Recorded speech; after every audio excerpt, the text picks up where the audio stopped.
एक घने जंगल में वृक्ष पर चिड़िया का छोटा सा परिवार रहता था, जिसमें टुन्नी चिड़िया, टन्नू चिड़ा और उसका बेटा मिंटू रहता था। मिंटू पढ़ने में बहुत ही बुद्धिमान था। जब स्कूल में टेस्ट होते तो मिंटू हर बार फर्स्ट आता। जंगल के सभी पक्षी मिंटू से उम्मीद लगा लेते हैं कि एक दिन वह जरूर नौकरी करेगा। अरे, हमारे सारे जंगल में सिर्फ मिंटू के अच्छे नंबर आते हैं। देखना, ये एक ना एक दिन जरूर उच्च पद के अधिकारी की नौकरी करेगा। अरे भैया, करेगा क्यों नहीं? जब मेहनत इतनी कर रहा है तो मेहनत का फल तो मिलेगा ही। मिंटू जब स्कूल में पढ़ने जाता तब उसे सोनी चिड़िया बहुत पसंद आ जाती है। मिंटू सोनी चिड़िया से कहता है, सोनी, तुम मेरी सबसे अच्छी दोस्त हो, इसलिए मैं तुमसे शादी करना चाहता हूँ। शादी करने की तो मेरी भी तुमसे बहुत इच्छा है, लेकिन हम तुम्हें दहेज नहीं दे पाएंगे। मुझे दहेज की इतनी इच्छा भी नहीं है। मेरी नौकरी लग जाएगी तो मैं बहुत सारा पैसा कमा लूंगा।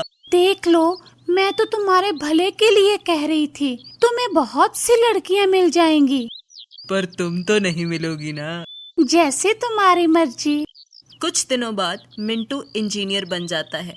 मिंटू के घर विवाह के लिए रिश्ते आने लगते हैं, लेकिन मिंटू सबको मना कर देता है। एक दिन मिंटू टुन्नी चिड़िया को बताता है, माँ, मैं जब स्कूल में पढ़ता था तो मुझे एक सोनी नाम की चिड़िया बहुत पसंद थी। मैं उसी के साथ अपना विवाह करूंगा। तू इतना बड़ा इंजीनियर बन गया है और तुझे अब तक तमीज नहीं आई? ऐसी गरीब घर की बेटी लाएगा? हम तेरी शादी अमीर घर की बेटी के साथ करेंगे। हम कल ही लड़की देखने जा रहे हैं। मुझे नहीं देखने जाना। मुझे शादी करनी है तो सिर्फ सोनी से ही करनी है। अगले दिन मिंटू मंदिर में सोनी से शादी करके सोनी को घर ले आता है। तुम फिक्र ना करो, मैं इसको ऐसी तमीज सिखाऊंगा कि खुद ही घर जाने के लिए कहेगी और कभी लौटकर हमारे घर नहीं आएगी। इसके बाद मिंटू कुछ महीनों के लिए ड्यूटी करने के लिए बाहर चला जाता है। एक दिन सुबह सुबह सोनी नाश्ते में पराठे बनाती है। टन्नू चिड़ा वहीं मेज पर पैमाना लेकर बैठता है। चिड़िया जैसे ही पराठे आगे रखती है, टन्नू चिड़ा पैमाने से पराठे को नापने लगता है। कोई पराठा छोटा तो कोई बड़ा होता है। अरे, ये कैसे पराठे बनाए हैं? कोई छोटा है तो कोई बड़ा, कोई टेढ़ा कोई मेढ़ा, कोई गोल भी नहीं है। हमें ऐसी रोटी अच्छी नहीं लगती। हाँ, रोटी तमीज से बनाया कर। आज तो खा रहे हैं, कल से नहीं खाएंगे हम। हाँ। अगले दिन भी सोनी बहुत कोशिश करती है, लेकिन सही रोटी नहीं बनती। अरे, इससे अच्छा तो हम कहीं बाहर खा ले। पता नहीं कैसी बहू लाया है ये मिंटू। चिड़िया सोनी को बहुत मारती है। सोनी मिंटू से कुछ कह ना दे, इसलिए वह सोनी का फोन भी छीन लेती है। 2 महीने बाद जब मिंटू घर आता है तो वह सोनी की हालत देखकर कहता है, सोनी, तुम्हें क्या हुआ? इतनी पतली, और ये शरीर पर निशान कैसे? कुछ नहीं, आपके पापा कहते हैं कि हमारा बेटा इंजीनियर है, इसीलिए सभी रोटी एक सी होनी चाहिए।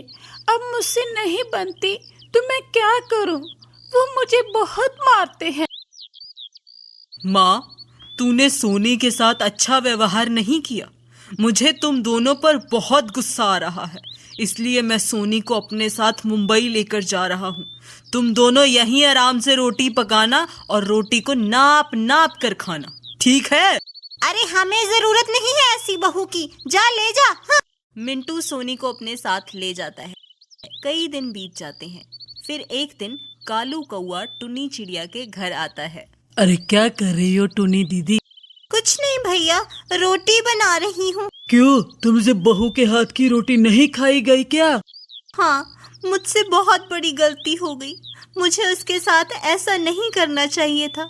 मैं उस पर इतना जुल्म करती थी, लेकिन वह फिर भी हमारे लिए रोटियां बनाया करती थी। मुझे अपनी गलती का बहुत पछतावा होता है। अगर पछतावा है तो देर किस बात की? अभी फोन लगाओ और माफी मांग लो बहू से। टुन्नी चिड़िया वैसा ही करती है। वह फोन करके मिंटू से और सोनी से अपने किए की माफी मांगती है।